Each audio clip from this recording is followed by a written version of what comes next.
gye yali yatwalibwa okulaba nti batasobola mu bwe oluvannyuma lw'okulwala ekirwadde ekijja okubategeezebwa naye nga kyekuusa ku kookolo. Ajjanjabiddwa ebbanga era nga tetujja kwogera bigambo bingi kubanga bw'omanyi omuntu afiiridde ebweru w'eggwanga wabaawo emisoso ate gye tulina okuyitamu okukwasaganya abooluganda. Tubasaasidde nnyo ab'emikwano gye, close members of the family, kuba yali yatambula na maama yekka. So twafiiriddwa bya lugaba naye nga njagala kwebaza abaganda baffe abawangalira mu kibuga kya Boston, aba National Unity Platform ne People Power, era ne baganda baffe abawangalira mu diaspora ne mu ggwanga lya America abadde balabirira era nga batuyambako okujjanjaba n'okuwa kyonna ekyetaagisa muganda waffe Yarugaba. Nasemba okwogera ne muganda waffe Yarugaba ebbanga lya ndooza weeks nga 3 eziyise bwe twali ku platform emu ku mukutu ogwa Zoom nga tuwayamu ne baganda baffe abo ku nsonga za Uganda. Era ebiseera ebyo in fact nasemba okwogera naye olunaku lwe balumbagana enkeera mweyo time lwe balumbagana amagye gaffe Somalia omwezi teguweze mu kiseera ekyo lwe nasemba okwogeraganya naye era nga yali ampadde essuubi nti oba oli awo alifuna akadde ate n'akomawo okwenyigira butereevu ng'omuntu mu lutalo.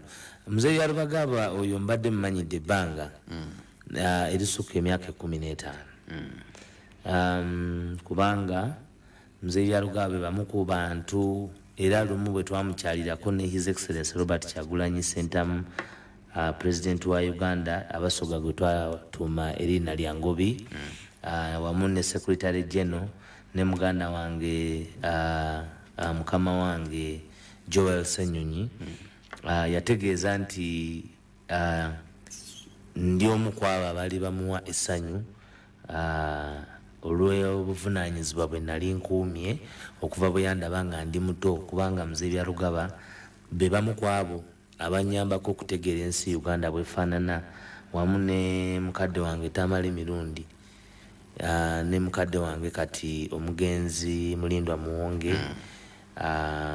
Then nawulirizanga nnyo saafuna mukisa kumusinkana ne nawuliriza nnyo Muzeeyi Kisolo naye nga eno timba n'abakulu abalala of course made in Sereko naye gyali naye bano nawangala nnyo mu kuba nga twogeraganya Muzeeyi Yarugaba omukulu Tamale Mirundi ne omugenzi Mulindwa Muwonge. So kitalo nnyo ekya mukadde waffe Yarugaba era y'omu ku bantu abadde basobola okunkubira essimu ku nsonga yonna ne mbawuliriza nga sibabuuzizza kubanga newe kiseera bwe kyajja ekyokulaga disenti yavangayo ku nsonga z'omuntu wa bulijjo entakira.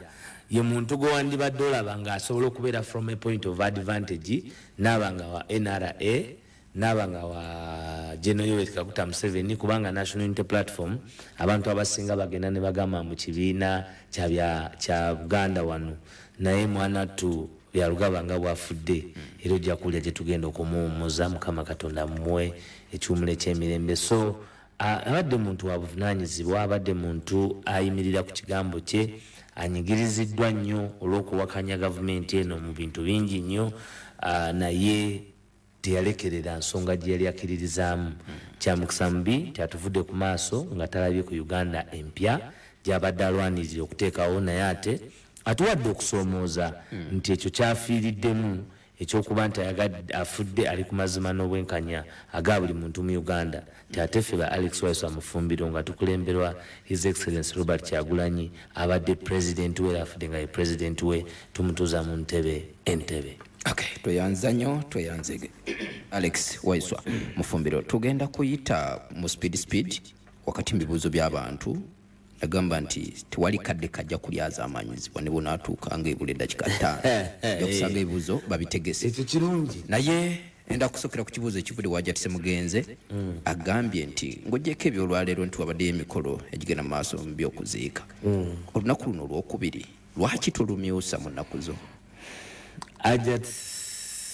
Ajatise mugenze soka wasalamu alaikum kyamukisa bulungi nti n'okumumanya mumanyi kati kuba namubonaku tinoyo gonabona mulina n'emisimu lyange mu bisani Hajja tuli mutuufu era olunaku luno ndw'ekitiibwa ensonga lwaki n'ebiseera ebisinga nzija nga sitaddeemu taayi mu bulago olunaku mba nalutegese nti nja kuluwa obudde buno nzije buzi kwogera bigambo naye nfesinga challenge ezo oluusi nemba nga bino wano nawali abinkutte naye njagala okukakasa nti nduwa ekitiibwa era ndi mu work in progress okulaba nti ku lunaku lwokubiri at least mbeera ndi resolved kuba nti ebintu birala byonna mbijjako naye olwolumu mbava up country olwolumu kati ng'olwaleero mbadde nga bwenkulaze nti tubadde ne obuvunaanyizibwa obw'okutuukiriza just ne infrastructure omuntu okuva ewa president Magere paka wano ewa president ndozo ebayita ndooza ku 7 naye 7 kilometers from Kampala it will take you 2 hours 7 kilometers so tukyalina infrastructure problem enguudo zino zetwogerako ezebateekamu ettaka kati enkuba bwe yatonyeemu akatono n'omusana ne gwaka ettaka lyasooka omusana ne gwaka ne gulitwala kuba neetonya neeyongera ebinnya ne bigazuwa naye nga kyamazima nti mba mmanyi nti gye muli nange mba nteze oluusi nga mbawuliriza naye ntera okugatta obudde obwo mu bigambo twabigemaganya supiidi emboozi mwagifuna bukalamu ebibuuzo bino ebimu bigwiridde ddala mu buufu bwekyo kinatesiteesa olunaku lwaleero era ebyo ngenda bitirika bijja kugira mu byange nze manyi bwembigattagatta ayina okubalula bali kukuba emiigo omanyi bwebigattagatta ebyo byemuwulidde byakayongo si byapaalo waliwo ambuuziza kino kyo tekibaddemu ebyo byenategese naye akibuuziza nkikubuuza agambye nti abantu bano basatu baawukana batya Twaha Kagabo Kazibwe Bashir Mbazira ne Rutamaguzi Semakola ne Rutamaguzi lwaki ekibuuzo kikino kiwandiise Rutamaguzi wa Democratic Party wankyukakyuka President we Kyagulanyi Robert Sentamu teyerya ntama bwabiraba emisana bwabitugamba n'ekiro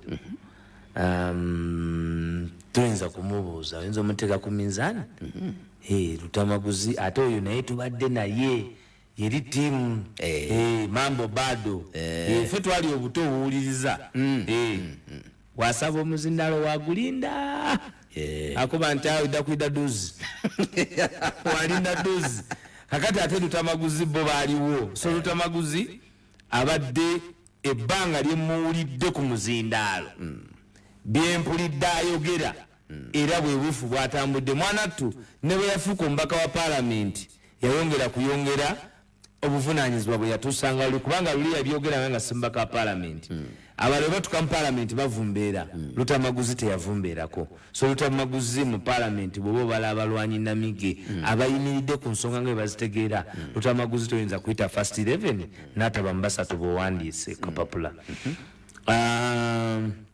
nagamba nti Kazibwe Bashir obi wange in fact si obi wange classmate wange kakati nze sitera nnyo commentinga ku kintu kyendi unqualified yambulako tuludde okuwuliziganya nze naye ndowooza olw'obuvunaanyizibwa obungi bw'alina mu paalamenti naye nga he's my young brother. He's my brother, actually, not even young brother. We are classmates.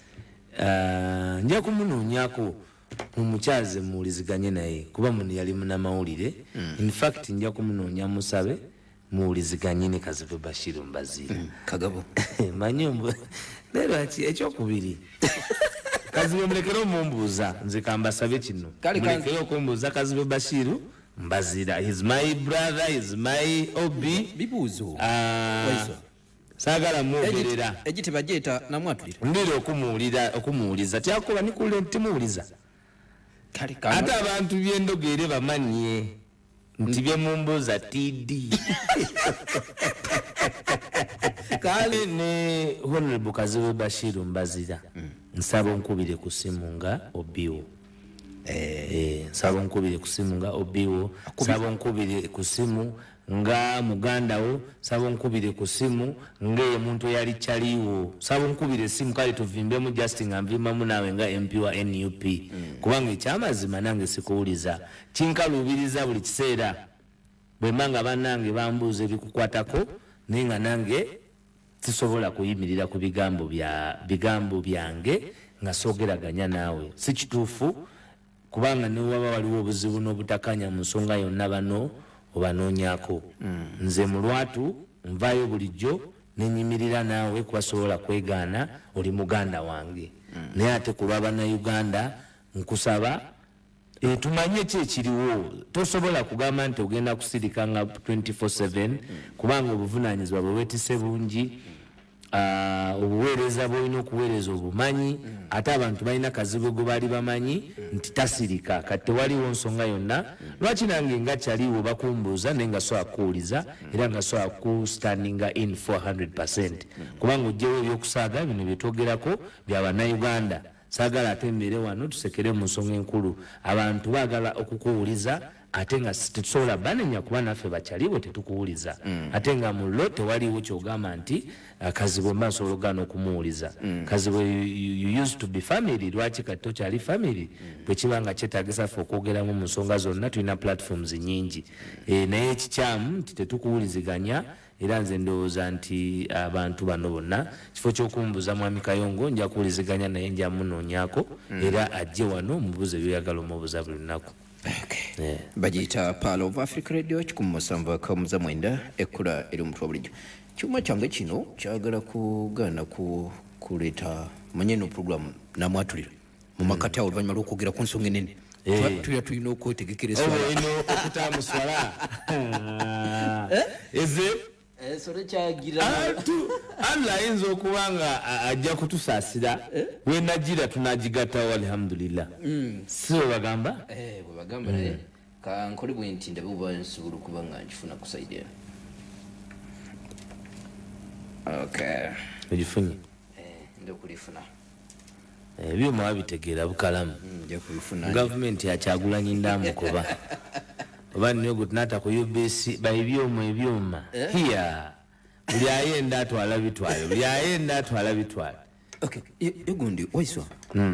Waliwo ekintu kye nagambye nti nja kukibuuza Waiswa yajja okukinyonnyola. Yes sir. Enteekateeka ya president ey'okumalawo opposition. President Museveni. Asobola okugigusa. Kayongo nje ntambule nje. Oje kuli nfulume nje kulia. Lwaki omweta president mu program eno? Niwe weegwanga. Utewenda tandikirawo nti yaiba. Tandike nti yaiba. Mbozi tandike na yabwibi. Bebe mwete ebitiibwa bibiri ebindi ebimu qualifying so obukugubwe. Ebyokwita abantu nti jeno. Toyidi bwita abantu abangi nga bufuka jeno. So ebyokwita abantu mu ekitiibwa kye kya jeno oba ekya Mr. ebya president eno program ya Kyagulanyi Robert Center mukuba nize mwogezi we. N'abali kuwuliza bakidde. Tujje mu maaso. Enteekateeka ez'okumala opposition. Asobola okuzigusa. Ate atya. Ye opposition. Museveni ye opposition kati. Ye aliko opposition. Atya. Because they are resisting Ugandans. Opposition si bantu. Mitwe bukulembeze. No. Opposition is the society. Opposition over government. The definition of government is for, by, of the people. Democracy. The definition of democracy is that it brings a government of the people, by the people, for the people. Okay? So if you're defining democracy, bobo gamanti demokrasia, kwe kuleetebwa kwa gavumenti ekkiriziganyizibwako abantu ey'abantu ey'obuntu. Tutegeraganya? Tuli wamu. Nti bw'oba oyogera mu gavumenti y'abantu eyawangula n'atalangirirwa tasobola kubeera wa opposition. eyawangula n'atalangirirwa mu demokrasiya tasobola kubeera wa opposition. Kubanga yaba alina obuvunaanyizibwa. Naye olwokuba tuli mu military dispensation, military dictatorship, emmundu ewamba amaanyi n'okusalawo kw'abantu. Ofunye bulungi? Ewamba ki? Amaanyi ag'abantu. Kakati awambye amaanyi, omuntu yenna awambye, osobola okuwamba ekikyo. Basoga nti Kayongo yawamba rediyo, yawamba paalo. Kitegeeza paalo erina bannanyiniyo, naye Kayongo wagikola ki? Wagiwamba. Kayongo yawamba pulogulaamu eyo. Nti Kayongo wootali pulogulaamu tekola ki? Tegenda mu maaso. Ofuna bulungi? Edda bwe baali banegotiatinga mu pulogulaamu zino ez'amawulire nga tukyawulira pulogulaamu, nga tukyalowooza nti omwami oyo yali ku sayidi y'abantu. Andereya Mwenda. Andereya yayinanga program live ne Andereya Mwenda. Ku radio, ya Radio 1. Ndoza yali Radio 1. Bwetaba yali Radio 1 I think. Yali Radio 1. Naye nga program eyo efuuka personalized. Nti eba yoyo. Pasagamba Andrew Mwenda live ate n'oleeta Kayongo. Agikubirize. Kakati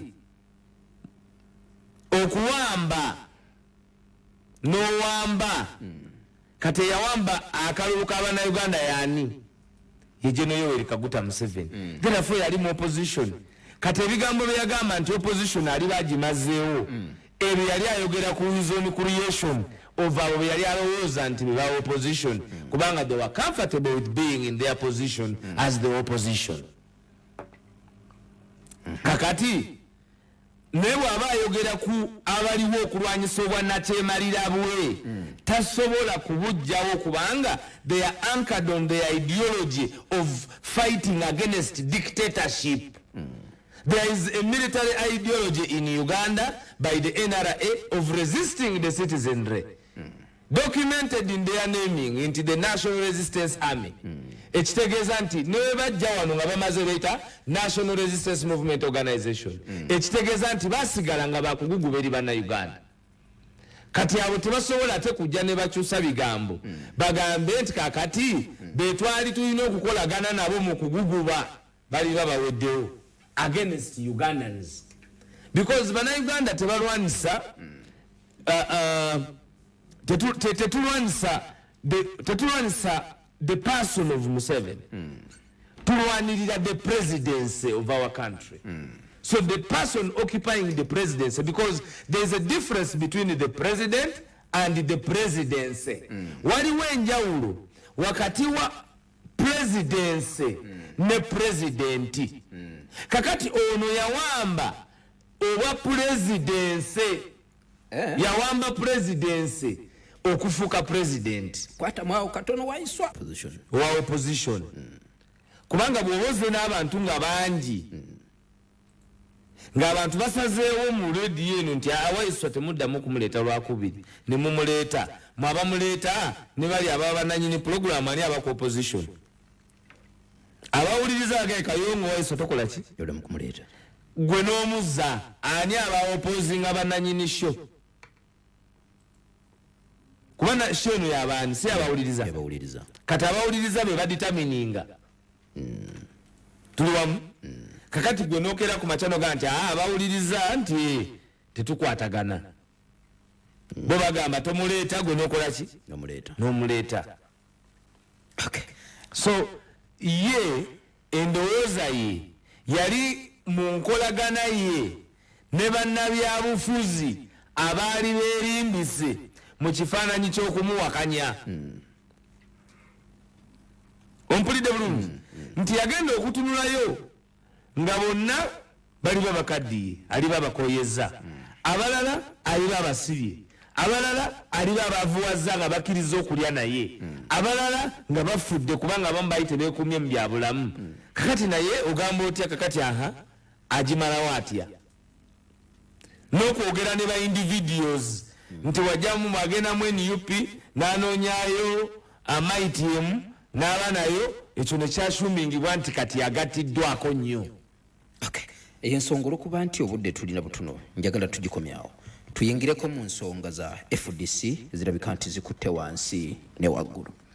Olutalo lwe tulaba mu FDC mwe abali ku opposition mululaba wa era kinaggwa kitya? Katono nnyo tulaba mu kibiina kya FDC. Kakati sigenda kwogera ku kibiina kya FDC kuba ndi mwogezi wa kibiina kya National Unity Platform. Tubasabira amayengo ge bayitamu bagayitemu ate bakomewo mu kisaawe ekyokulwanisa nakyemalira. Ekyokubiri fenzi ginzigule n'amadinisa magule. Wetuli okulisivinga abali ku mulamwa.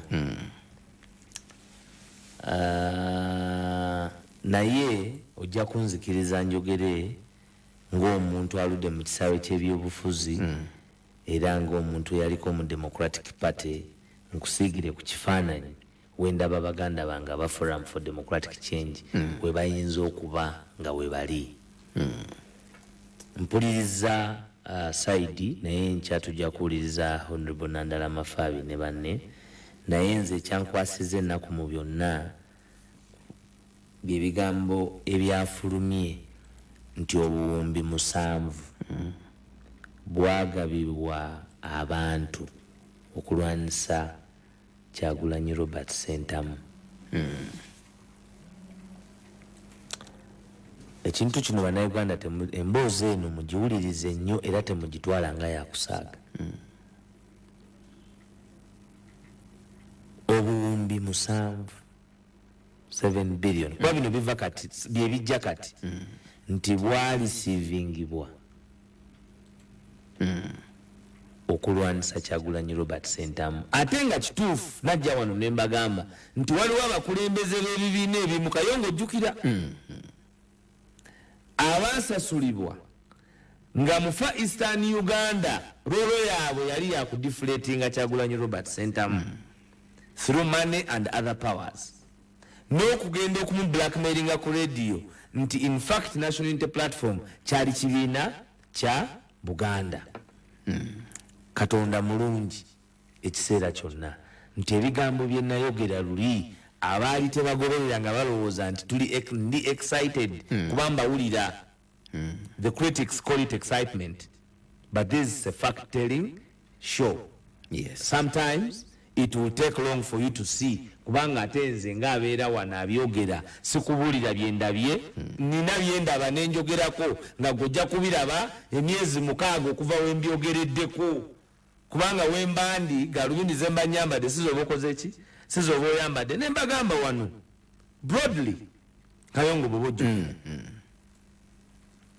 Kakati byebizze leero waliwo n'abakulembeze abaweebwa ssente era mu buwumbi ngaza kulwanisa Kyagulanyi same amount era ebiseera ebyo bonna bavuganga amamotoka ge gamu buluka bavuganga nene ozimanyi mwenna bannamawulire mwabiraba bonna regimu yabawa emmotoka nga zifaanana bonna nezisiga kalazi nga zezimu era neba accumulatinga ne ssente okumalawo amaanyi ga Kyagulanyi mu Eastern Uganda n'okulaba nti abakulembeze abali bajja ku level ya member of parliament abasinga babalemesa nga bali basponsoringa ne ssente nyingi okwegatta ku NUP kubanga NUP ekiseera ekyo yali etwaliddwa mu mbuga z'amateeka nga n'abantu okugyegattako kigenda kubakalubiriza okukakasa nti bye twali twogera nti ekibiina His Excellency Robert Kyagulanyi Sentamu yakifuna mu mateeka matuufu teyakigula nga mulimu n'abakulembeze mu ekyo ekibiina nga bakugamba nti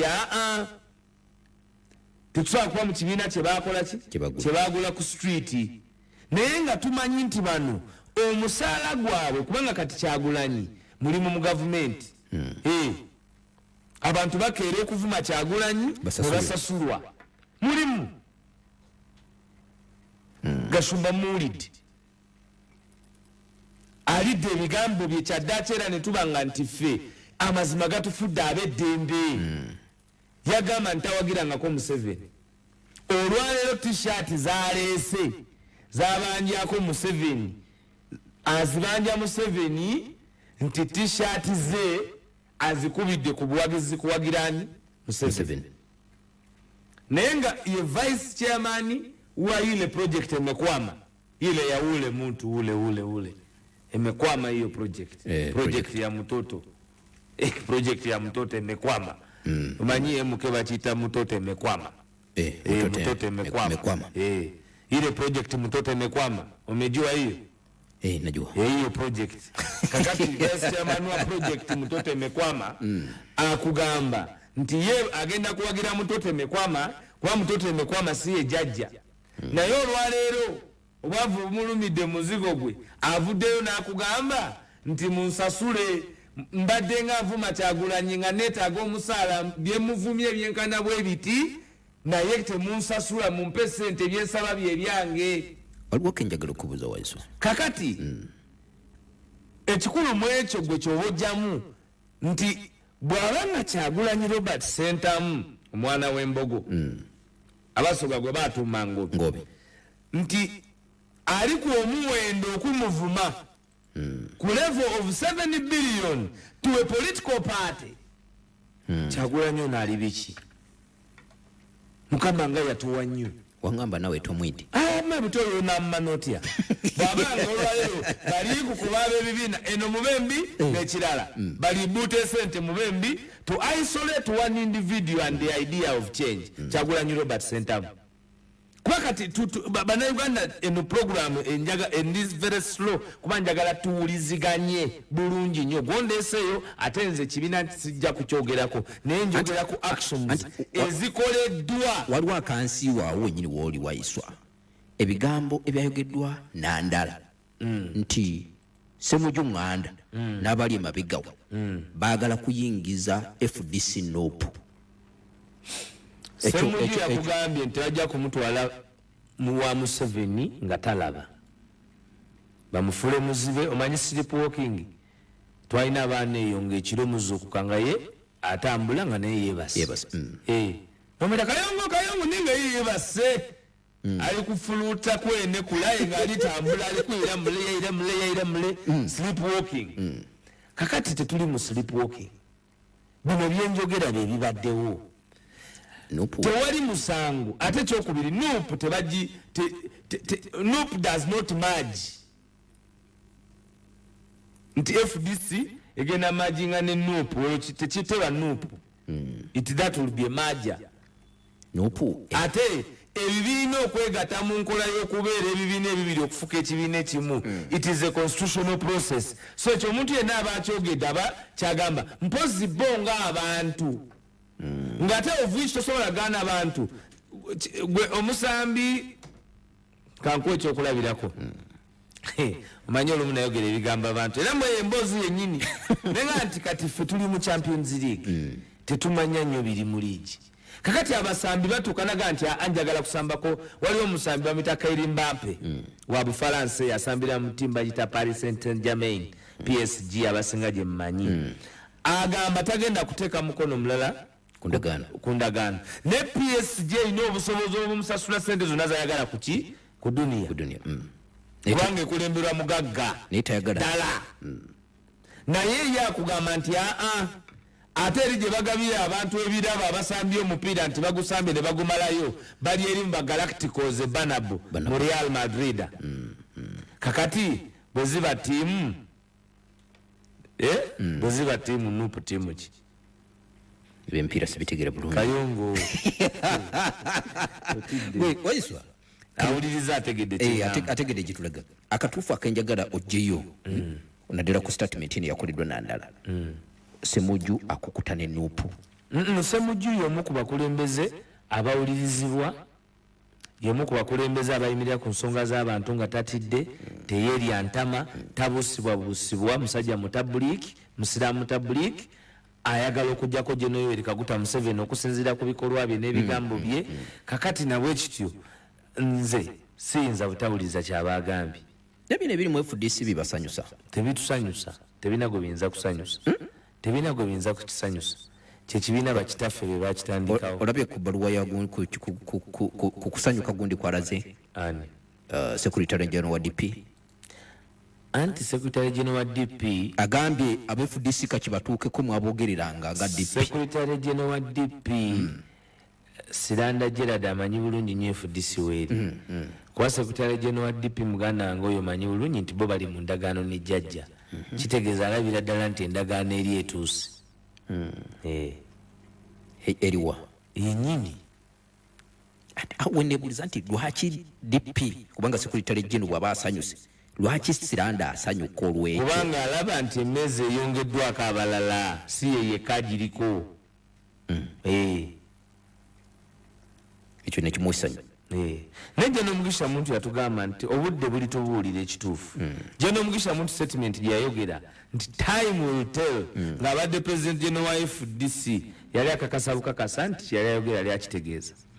Okay, nga situnagenda ku byabadde Jinja, mwenga aba NUP temusobola kukolagana na muntu ng'ali mu kibiina kye gy'ali alina kusooka kumala kujja mu NUP? Tukolagana ne Lutamaguzi, twakolagana ne Asumani Basalirwa. Gamba tukolagana na Asumani Basalirwa.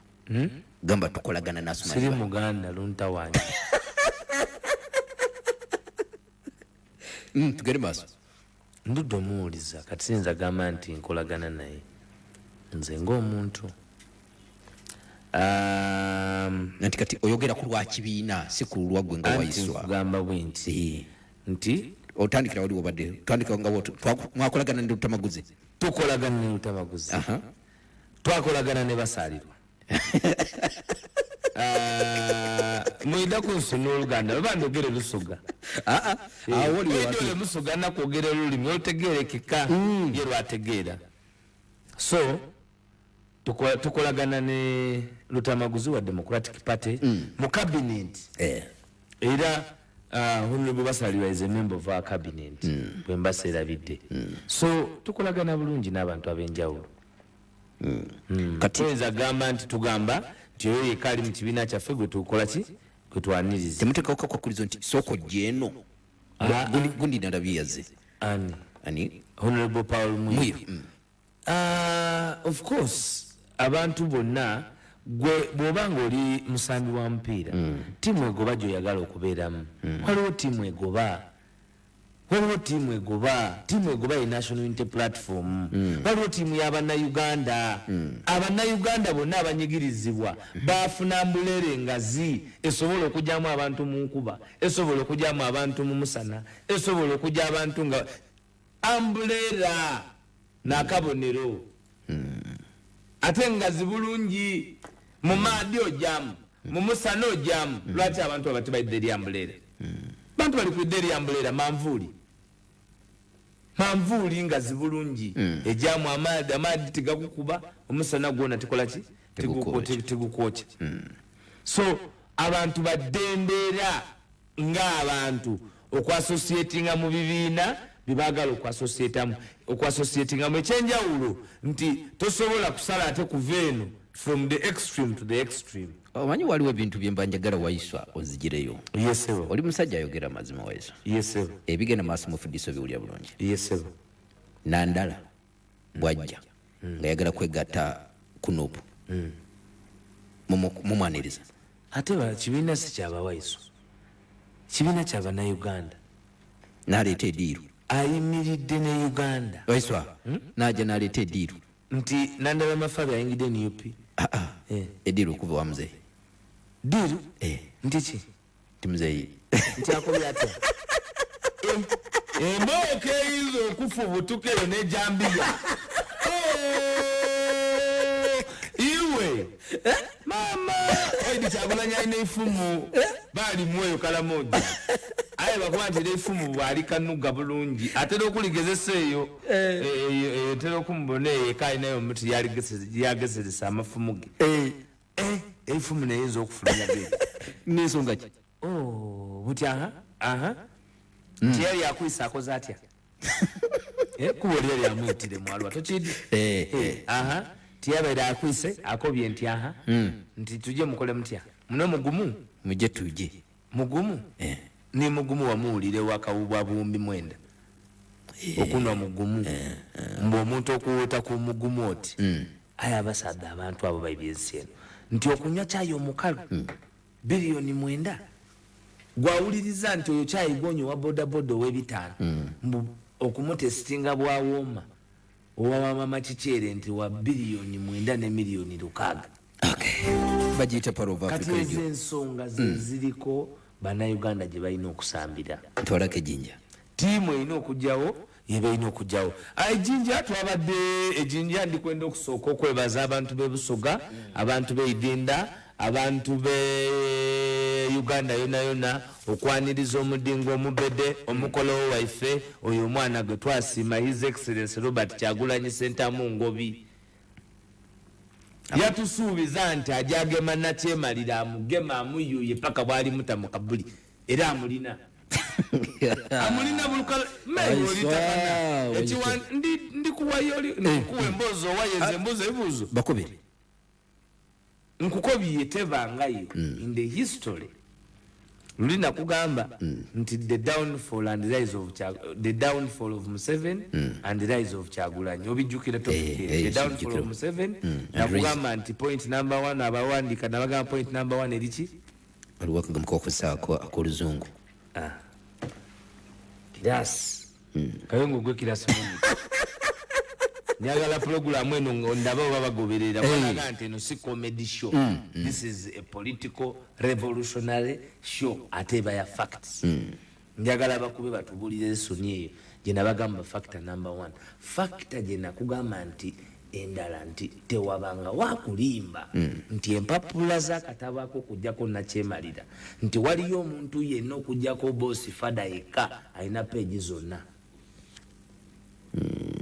kubanga ekyo kibeerawo mu lutalo komando bane byewesigaliza kati yali yabiwalwanga singa okusatira okulyeka mukyo kumanyi nate waliwo genda wulira wano waliwo bye babbye ate otya abali baba bamanyi babbye bwe wali owuliddeko nga twenyenya nti walina bye balina toziwulira ani alina ebituufu iye yenyini era woba wakutugatuga ye magere totawa ne mukyala wo botidde wabwerere babi mama wefo boyitire wabwerere kakati omuntu nga muli mu bintu ebiri organic kubanga ejjinja yalaze kuba tubadde tuwulira abantu bino ebintu nakugamba wano nti siri abantu wambuuza ku Lwanga nekugamba nti Lwanga agenze ng'omuntu this is a people's revolution this is a revolution ensonga zeyimiriddeko tezisobola kukola ki kukeera ku makya ne zikyuka eno revolution eyimiridde ku Uganda okufuna obwenkanya ng'ensi okusimbula ekigere ekisooka mu nsonga za ubuntu n'ez'abantu teri nsi gyosanga bamaama nga bazaalira ku bubalaza teri nsi gyosanga bamaama nga basindikira abaana mu wiribalo teri nsi gyosanga abaana ng'ensi bagitegeka ng'erimu dictatorship efaanana ng'eya Uganda naye nga temuli nkulaakulana kakati ewaffe eyo Busoga babaire beebe nga balinirirayo nga webenda ire project ki mutote mekwama kwata kantu ako kekagenda kwama program eno ile program mutote mekwama ile program ya mutote mekwama hiyo nga turaveyo ne birthday bagitwala mutoto yuko wapi mutoto amekunywa pombe Friday nyo Madina ave Maka era abantu be Madina babawa n'erinnya Aswal ebyo tujja kubibuuza Imam Kyeyi Aswal ngerinnya eryo kubanga baamulisiving enguudo era bwe yava Madina kubanga eri Makka baali balinamu okukaayana ku kikyali naddayo yasinzira Madina n'amaanyi ate amangi so wali ejjinja ye Madina ya Kyagulanyi so ffe tuli ba Aswal abantu bewa bejjinja ffe tuli balwanyi ba Kyagulanyi kyova bonna bakoba abasoga nti bamugulika lyaki lyango biwe omwanga nga ife tuliyo nga tusala bridge ate ife emitwe mibalangafu mibalangafu so ebusoga ne bwe balizinira ku ki ne bwe balizina essaawa 10 bino twala byange project ya Mutoto emekwama na generali Yoweri Kaguta Museveni newe mulizina essaawa 10 ebusoga timuyirayo tolayo kantu kubanga ne General Museveni bwe yagenda ebusoga yababuuza abasoga buno obwavu mubuwangalamu mutya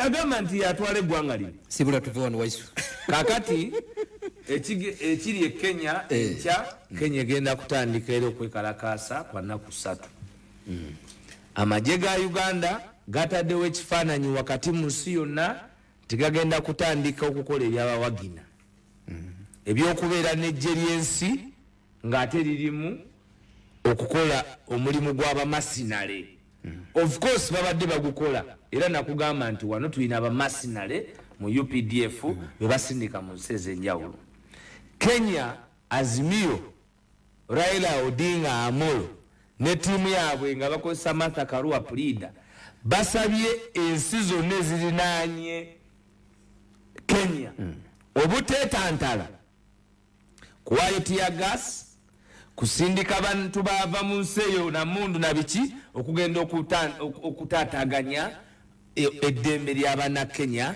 abali mu kulwanirira eddembe lyabwe ku butya bwe bafugibwa mu Kenya. Lwaki njagala kino sooke tukimaleyo mwami Kayongo? Uganda is a landlocked country.